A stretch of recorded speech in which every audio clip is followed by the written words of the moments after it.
स्वागत है आप सभी का यूके वाला सुख जोशी के ऑफिशियल यूट्यूब चैनल पर। आप सभी को नमस्ते। पहला मैं सुख जोशी स्वागत करता हूं आपका अपने चैनल पर। और दोस्तों, हमारा जैसे कि आप सबको पता है जो टॉपिक चल रहा है पौराणिक उत्तराखंड, वैदिक आख्यानों में उत्तराखंड या पौराणिक उत्तराखंड का जो है पौराणिक या वैदिक उत्तराखंड। और पार्ट 1 इसका कल अपलोड कर दिया था मैंने, और ये जो वीडियो है ये पार्ट 2 है। तो देखिए, गढ़वाल क्षेत्र के बारे में हम पढ़ रहे थे। हमने देखा कि जो पौराणिक काल में गढ़वाल क्षेत्र का जो अन्य नाम था, गढ़वाल क्षेत्र को उस दौर में केदारखंड और जो है ऐसे नामों से जाना जाता था कि जो है केदारखंड और स्वर्ग भूमि, तपो भूमि जैसे नामों से गढ़वाल को जाना जाता था। लेकिन जो गढ़वाल नाम आया वो पवार वंश के टाइम पर जो है प्रकाश में आता है, जब राजा अजयपाल शासन कर रहे थे 1515 के लगभग में गढ़वाल नाम प्रकाश में आया।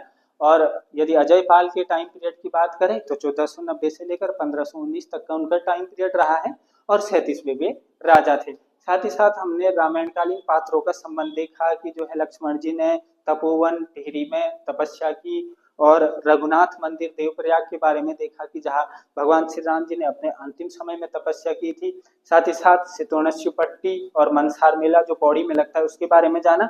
इसी क्रम को मैं आगे बढ़ा रहा हूँ दोस्तों। कुछ फैक्ट और मिलते हैं, जैसे कि मैंने कहा कि हम ये जो है आद्य ऐतिहासिक काल और उसके बाद जो है वैदिक काल को हम पढ़ रहे हैं। इसमें तो इसमें क्या है ना, फैक्ट ज्यादा है। इसमें कोई ऐसी लंबी स्टोरी या ज्यादा कॉन्सेप्ट नहीं है, फैक्ट में जो है ज्यादा हमें मिलते हैं, तो हमें फैक्ट में ही पढ़ना पड़ेगा। इसके बाद जब हम आगे ऐतिहासिक में आएंगे तो वहां पे हमें एक सीक्वेंस और एक कॉन्सेप्चुअल स्टडी देखने को मिलेगी। तो देखिए, वो फैक्ट कुछ इस प्रकार से है कि गढ़वाल क्षेत्र में जो है एक नाम आता है बाणासुर। बाणासुर एक असुर राजा थे, और जो ये असुर राजा बाणासुर थे, इनकी राजधानी का जिक्र आता है कि बाणासुर की जो राजधानी थी वो ज्योतिषपुर ज्योतिर्मठ में थी। ज्योतिषपुर जोशीमठ, जोशीमठ का नाम ज्योतिर्मठ हो गया है। तो जो है जो रामायणकालीन जो है एक असुर राजा बाणासुर, तो बाणासुर की जो राजधानी थी वो आपका जो है ज्योतिषपुर ज्योतिर्मठ में थी, ज्योतिषपुर ज्योतिर्मठ में थी।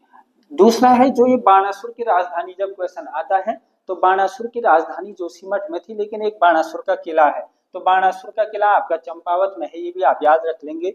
साथ ही साथ पौराणिक काल में गढ़वाल क्षेत्र में लोमस ऋषि के साथ पांडवों के आगमन का उल्लेख मिलता है कि पांडवों ने यही से स्वर्गलोक की यात्रा की थी। नेक्स्ट देखेंगे आप कि जो है प्राचीन जो साहित्य में केदारनाथ जो है हमारा 4 धाम में से एक है, रुद्रप्रयाग में है। तो केदारनाथ के लिए भृंगतुंग शब्द जो है इस्तेमाल किया गया है, भृंगतुंग। ठीक है। अब नेक्स्ट देखिए, यहाँ पे लिखा हुआ है कि जो महाभारत है, महाभारत में अलग अलग पर्व है। तो महाभारत के वन पर्व में जो है उल्लेख मिलता है कि इस क्षेत्र में पुलिंद और किरात जातियां निवास करती थी, और उसमें से एक पुलिंद राजा सुबाहु का वर्णन मिलता है। पुलिंद राजा सुबाहु का वर्णन मिलता है, और इन सुबाहु की जो राजधानी थी वो थी श्रीनगर, में। तो क्वेश्चन बनता है कि पुलिंद राजा सुबाहु की राजधानी कहाँ थी, तो श्रीनगर थी। सुबाहु के बाद एक और राजा आए, उनका नाम है विराट, और उनकी राजधानी थी जो है विराटगढ़ी, और ये विराटगढ़ी आपका जौनसार क्षेत्र में पड़ता है। ठीक है। नेक्स्ट देखिए आप, गढ़वाल क्षेत्र को आज मैं कंप्लीट करने वाला हूं, और इस कंप्लीट में जो है जो लास्ट फैक्ट है वो इस प्रकार से कि गढ़वाल में 2 प्रसिद्ध विद्यापीठ थे पौराणिक काल में, और वो कौन थे? एक था बद्रिकाश्रम और एक था कर्णाश्रम। बद्रिकाश्रम चमोली, कर्णाश्रम जो है इसके बारे में थोड़ा डीपली जानेंगे।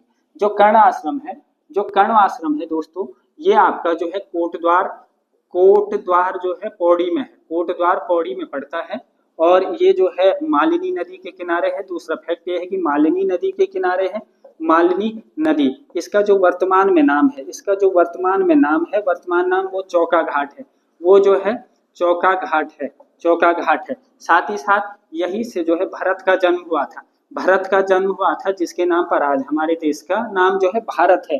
तो जिसके नाम पर आज हमारे देश का नाम भारत है, उन्हीं जो है भरत का यहाँ जन्म हुआ था, और जो है उन्हीं भरत का यहाँ पे जन्म हुआ था। तो ये बड़ा इंपॉर्टेंट क्वेश्चन है, कई बार आया हुआ है कि जो है कर्ण आश्रम कहाँ पड़ता है, और कर्ण आश्रम में जो है किसका प्रेम स्थल है? तो जो है दुष्यंत और शकुंतला का प्रेम स्थल जो कर्ण आश्रम है, ये राजा जो है दुष्यंत और शकुंतला, दुष्यंत व शकुंतला का प्रेम स्थल है, दुष्यंत व शकुंतला का प्रेम स्थल है। यहाँ पे जो है दुष्यंत और शकुंतला का प्रेम स्थल है और दुष्यंत और शकुंतला के पुत्र भरत की जन्म स्थली और जिसके नाम पर हमारे देश का नाम भारत पड़ा। साथ ही साथ कालिदास ने एक रचना की है अभिज्ञान शकुंतलम। तो कालिदास ने जो अभिज्ञान शकुंतलम की रचना की वो इधर ही कर्णाश्रम में की, जो मालिनी नदी के किनारे है। तो ये भी याद रखना है कि कालिदास जी के द्वारा जो अभिज्ञान शकुंतलम की रचना की जाती है, अभिज्ञान शाकुंतलम की रचना की जाती है। शाकुंतलम की जो रचना की जाती है, अभिज्ञान शाकुंतलम की रचना जो की जाती है कालिदास जी के द्वारा, वो इसी कर्णाश्रम में की जाती है जो आपका कोटद्वार में है, पौड़ी में है, मालिनी नदी के किनारे है और जिसका वर्तमान में नाम चौका घाट है। तो ये इससे जुड़ा हुआ इंपॉर्टेंट फैक्ट और इससे काफी क्वेश्चन बनते हैं आपके कर्णाश्रम से। तो आज गढ़वाल क्षेत्र के बारे में हमने जाना, कल हम कुमाऊं क्षेत्र के बारे में जानेंगे और इस प्रकार से हमारा जो ये दूसरा कालखंड है वैदिक आख्यानों में उत्तराखंड, ये कंप्लीट हो जाएगा। तो आज के लिए इतना ही। बहुत बहुत धन्यवाद आप सभी का।